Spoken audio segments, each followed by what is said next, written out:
നിങ്ങളുടെ ഫേവറേറ്റ് സീരിയലുകൾ ടിവിയിൽ വരുന്നതിന് മുൻപേ സൺ നെക്സ്റ്റ് ആപ്പിൽ കാണാം. ഇനി എല്ലാവർക്കും മുൻപേ കാണൂ. ഇപ്പോൾ തന്നെ സൺ നെക്സ്റ്റ് ആപ്പ് ഡൗൺലോഡ് ചെയ്ത് സബ്സ്ക്രൈബ് ചെയ്യൂ.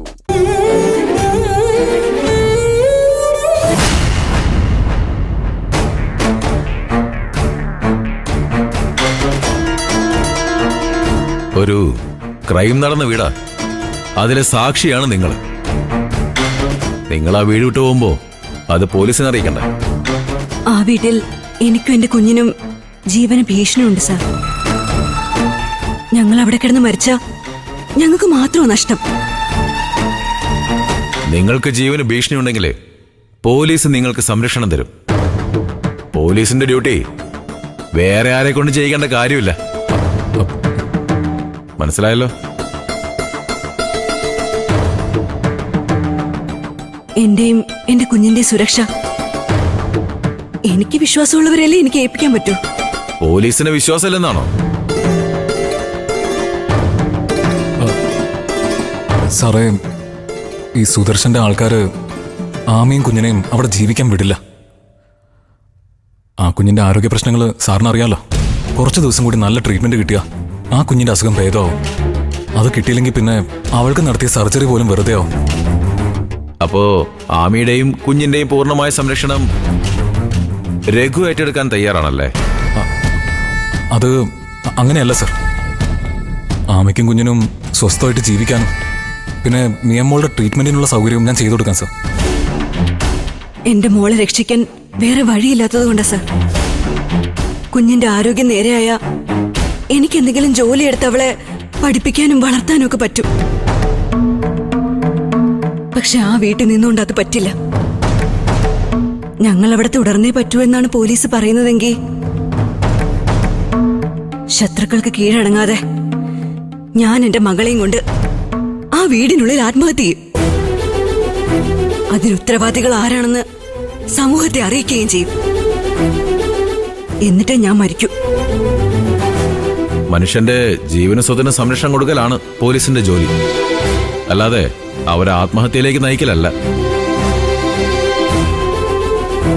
ആമി ആ വീട്ടിൽ പോലീസ് സംരക്ഷണം ആവശ്യപ്പെട്ടിരുന്നോ? അവിടുത്തെ സിറ്റുവേഷൻ പോലീസിന് അറിയാവുന്നതാണല്ലോ സർ. ആദ്യം നന്നായിട്ട് അറിയാവുന്നവർക്ക് പോലും അവന്റെ ഭാര്യയും കുഞ്ഞിനെയും സഹായിക്കാൻ പേടിയാ. കുഞ്ഞിനും മരുന്നായിട്ട് പോയ എന്നെ പോലും ഗുണ്ടകൾ വളഞ്ഞു. ആ വീട്ടിൽ നിന്ന് മാറിയതുകൊണ്ട് ആമിയെ ശത്രുക്കൾ പിന്തുടരില്ല എന്ന് ഉറപ്പുണ്ടോ? ഒരു ഉറപ്പുമില്ല സാർ. പക്ഷേ എന്റെ കുഞ്ഞിനെ രഘുവേട്ടൻ സംരക്ഷിക്കുമെന്ന് എനിക്ക് ഉറപ്പുണ്ട്. സർ, പോലീസിന്റെ സംരക്ഷണം കൂടി ഇവർക്ക് ഉണ്ടാവണം. ആമയും കുഞ്ഞും ഒരു തെറ്റും ചെയ്തിട്ടില്ലല്ലോ. അപ്പൊ അവർക്ക് ഈ ലോകത്ത് സമാധാനമായിട്ട് ജീവിക്കാനുള്ള അവകാശമില്ല. പോലീസിനെ അറിയിക്കാതെ ആമി വീട് മാറിയത് എന്തിനാണെന്ന് അന്വേഷിക്കേണ്ട ഉത്തരവാദിത്വം പോലീസിനുണ്ട്. അതും ആമിയുടെയും കുഞ്ഞിന്റെയും സുരക്ഷയുടെ ഭാഗം തന്നെയാണ്. പിന്നെ കേസിന്റെ അന്വേഷണം നടക്കുന്നേ ഉള്ളൂ. ദൃക്സാക്ഷിയായ ആമിയിൽ നിന്ന് പോലീസിന് ഇനിയും കുറെ കാര്യങ്ങൾ ചോദിച്ചറിയാനുണ്ട്. കേസുമായിട്ട് ആമി പൂർണ്ണമായും സഹകരിക്കുന്ന ഉറപ്പുണ്ടെങ്കിൽ ആമിക്ക് എവിടെയും താമസിക്കാം. കേസുമായി ഞാൻ പൂർണ്ണമായി സഹകരിക്കും സാർ. എന്റെ ഹസ്ബൻഡിന് ശിക്ഷയിൽ ഇളവ് കിട്ടാൻ ഞാൻ ഈ കേസിന്റെ പിറകെ നിന്നേ പറ്റുമെന്ന് എനിക്കറിയാം. സ്റ്റേഷനിൽ നിന്ന് എപ്പോ വിളിച്ചാലും ഞാൻ വന്നിരിക്കും. ആ ശരി, അങ്ങനെയാണെങ്കിൽ തൽക്കാലം നിങ്ങൾ രണ്ടുപേരും ഒരു സ്റ്റേറ്റ്മെന്റ് എഴുതി കൊടുത്തിട്ട് പോണം. രഘുവിന്റെ അഡ്രസ്സും നമ്പറും കൊടുക്കണം. ഇനി ശത്രുക്കൾ ഉപദ്രവം ഉണ്ടാക്കിയ അത് ഇവിടെ രേഖാമൂലം പരാതി നൽകണം.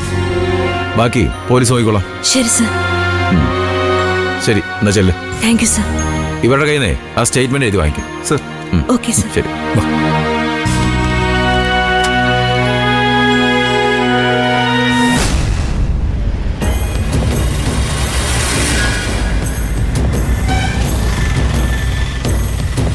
ചേട്ടാ, ഒരു സോഡ തരുമോ? ആ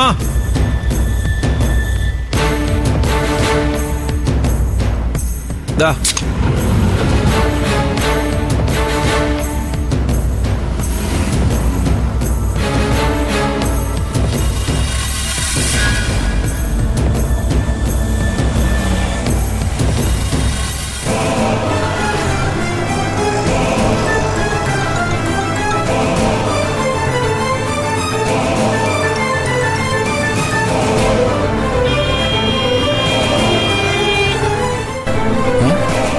രഘുവേട്ടനാണല്ലോ.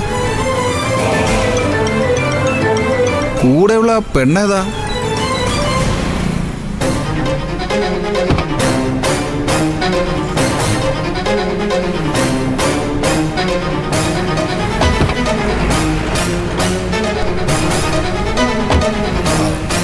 പോയി നോക്കാം. എവിടെ പോണു? പൈസ ആണോ? ആ, ഓ, മുങ്ങ നോക്കല്ലേ? ഇയാള് തല്ലു. ബാക്കിയെടുക്ക്. ആ ബാക്കിയാരാ നിക്ക്. ചേട്ടാ പെട്ടെന്ന് ബാക്കിയതാ, ചാൻസ് മിസ്സാവും. ബാക്കിതാണോ? ഒന്ന് വേദാ ചേട്ടാ, പെട്ടെന്ന് ബാലൻസ്. ആരാടോ? ഇയോളം കൊണ്ടുപോയിക്കോട്ട്.